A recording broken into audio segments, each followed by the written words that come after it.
Andrea Brillantes mas pinapaboran nga ba ngayon ng ABS-CBN kumpara kila Catherine Bernardo at Daniel Padilla?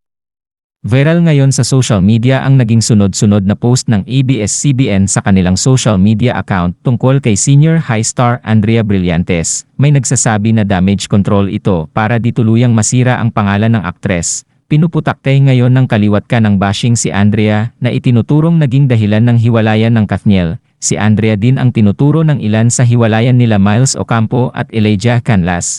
Kaya hindi magandang imahe ngayon ang nabubuo sa pagkatao ng young actress. Hanggang sa ngayon ay tahimik lang si Andrea tungkol sa mga isyong ibinabato sa kanya sa social media. Tila to the rescue nga ngayon ang ABS-CBN para di tuluyang masira ang kanyang karir. At nitong mga nakalipas na araw ay naging sunod-sunod ang pagpopost nila kay Andrea sa kanilang mga social media account.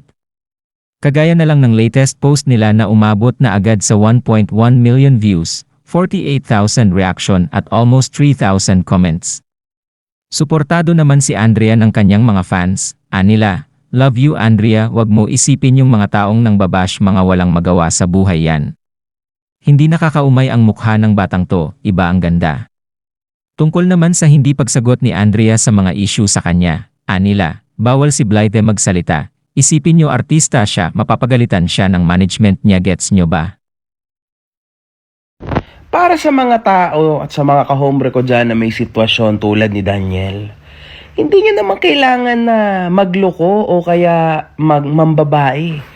Kasi wala naman kayong anak at hindi naman kayo kasal.